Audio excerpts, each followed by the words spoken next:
I hope everyone's having a great day. Before we jump in, don't forget to hit that subscribe button and give this video a thumbs up. It really helps the channel. Now let's get into today's jaw-dropping update. Robyn Brown has reportedly lost her $1.2 million mansion after a shocking court ruling, a decision that could completely reshape the Brown family's future. The Sister Wives fandom is in overdrive right now after explosive reports surfaced that Robyn, Kody Brown's last remaining wife, may be forced to give up the lavish Flagstaff home she once called her forever place.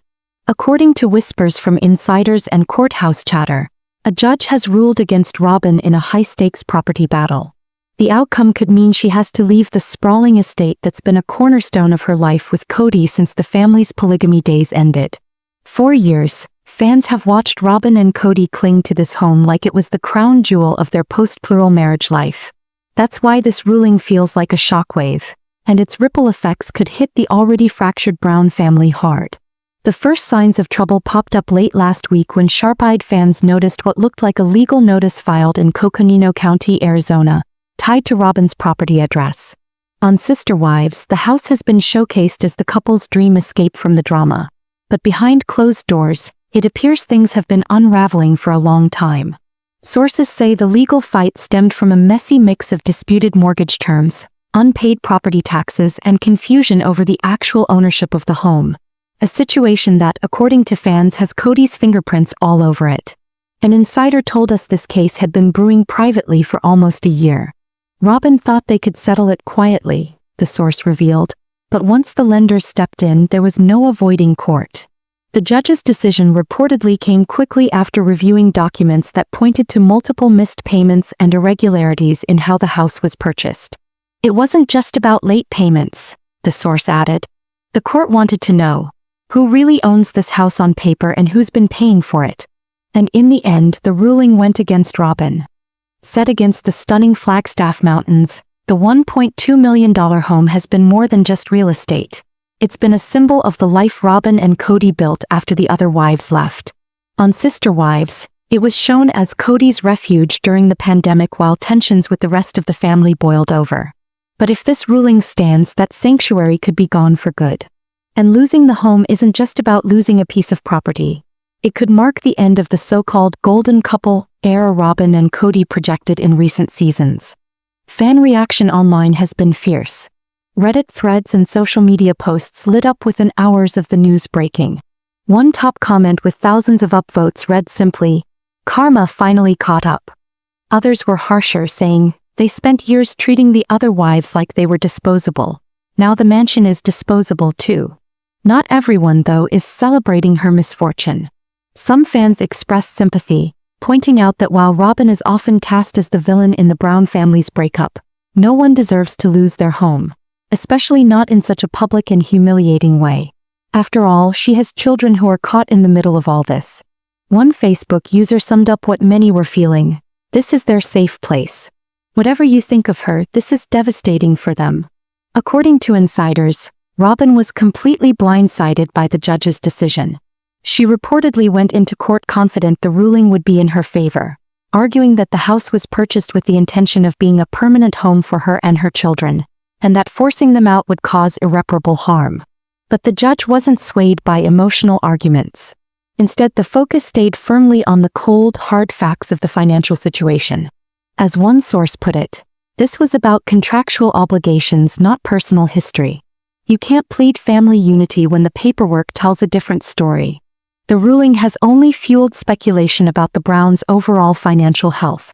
With Christine, Janelle, and Mary all living independent lives, and reportedly no longer contributing to the shared family income, fans are wondering how Kody and Robyn have been managing their high-cost lifestyle in Flagstaff. After all, a $1.2 million mansion is never cheap to maintain.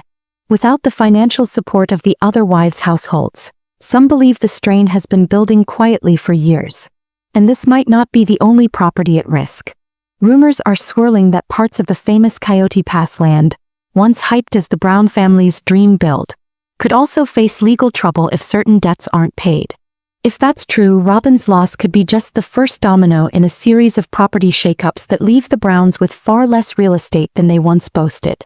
They built their brand around the idea of expanding, growing, building, one longtime fan commented. Now it's all shrinking. The emotional toll on Robyn is said to be enormous. Throughout the series, she's portrayed herself as deeply committed to family stability, determined to give her children a secure home. Now she faces the painful reality of uprooting them once again. The irony isn't lost on fans. In earlier seasons, Robyn was one of the loudest voices against moving or making big changes, often clashing with Christine and Janelle over relocation plans. Now she may have no choice but to pack up and find somewhere new. And this time, without the backing of her former sister wives, she's in a far lonelier position than ever before. Cody's role in all this is also under scrutiny. Viewers are questioning whether he'll fight the ruling and file an appeal, or whether he'll see this as a chance to walk away from the financial burden and start fresh somewhere else. Given his recent ventures, including rumors about joining Special Forces projects, some suspect he's already mentally moved on from the Flagstaff mansion and everything it represents. As one Twitter user put it, Cody's not the type to cling to a house if it means admitting he's losing. He'll call it a bold new chapter and Robyn will be left to deal with the mess. Adding another twist, there's buzz that TLC cameras may have caught some of the build-up to this property drama. If true, fans could see a heavily edited, emotionally charged version of the story in a future Sister Wives season. Whether TLC shows the full truth or opts for a softer, more TV-friendly version remains to be seen. But one thing's for sure. With drama this explosive, producers will have a hard time leaving it off the screen entirely. At its core, this court bombshell isn't just about a house. It's about the crumbling foundation of what once was Cody and Robyn's strongest connection. The mansion had been more than just walls and a roof. It stood as the symbol of their united front, their stability, and their claim to being the last couple standing in a family that had otherwise unraveled.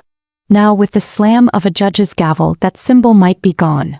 And for a couple already weathering years of public scrutiny, endless internet memes, and resentment from former family members, this could be the most destabilizing blow yet. If the rumors are true, Robyn has only weeks, maybe even days, to vacate the property, forcing her into a frantic search for a new place to call home. Where she'll go, what she can afford, and whether Cody will be by her side are questions without answers. One thing, however, is certain. The Brown family saga, once defined by plural marriage drama, has now shifted into a fight for survival. And in this chapter, survival means finding a roof over your head when the court takes the one you thought you'd keep forever. A fictionalized retelling, original storyline. Robyn stood at the edge of her sprawling garden, the early morning sun casting long shadows across the manicured lawn of her $1.2 million estate. The property, tucked high in the hills of an affluent California enclave, was more than just a house. It was the embodiment of her hard-earned success. Every detail told her story. The sleek glass walls that reflected the sky, the infinity pool that seemed to melt into the horizon, the cool marble floors that echoed with each step she took. It was the life she had built after years of relentless work in the music industry. But that morning, as she cradled a steaming mug of coffee and caught her reflection in the glass door, she didn't see triumph. She saw exhaustion. Her chest tightened as the weight of the approaching court decision pressed down like a stone. 4 months. The lawsuit had been hanging over her life like a storm cloud. It all started with a failed business deal. A real estate investment she had been promised was a guaranteed win. Her manager, Carl, had introduced her to Vincent Delgado, a smooth-talking developer with a reputation for turning small investments into gold. His pitch was intoxicating. Robyn would invest $1.5 million into a luxury condo development in Miami. The returns would be enormous, he promised. Against her better judgment, she signed the papers. The money, her own from her personal account, was wired within days. That was 2 years ago. The condos were never built. The money vanished. And Vincent, he disappeared into the wind. Determined to fight back, Robyn sued him for fraud, hoping to recover her losses. But Vincent was slippery. His legal team countersued, claiming she had broken the contract by refusing to contribute additional funds when the project supposedly hit financial trouble. The countersuit was flimsy, but his lawyers fought dirty.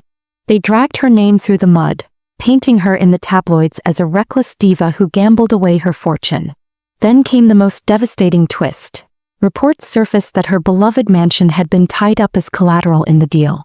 If she lost in court, she could lose the very home that represented her greatest achievement. Her attorney, Sarah Clean, had warned her the case could go either way. But even with that knowledge, Robyn wasn't prepared for the possibility that one ruling could strip away the life she had built brick by brick. Sarah had warned her from the very beginning. The lawsuit was a gamble.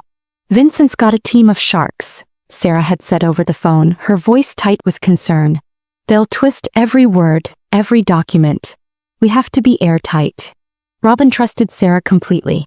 She wasn't just any lawyer. She was a no-nonsense litigator with a history of winning cases that everyone else thought were impossible. But as the trial date crept closer, doubt began to gnaw at Robyn. What if Sarah was wrong? What if the judge saw things Vincent's way? The thought of losing her mansion, the place where she'd written her biggest hits, hosted her closest friends, and found sanctuary after years of chaos, was unbearable. The courthouse felt nothing like home. The wood-paneled walls and harsh fluorescent lights gave the room a cold, sterile energy. Robyn sat at the plaintiff's table, hands clasped tightly in her lap, while Sarah sifted through a thick stack of documents.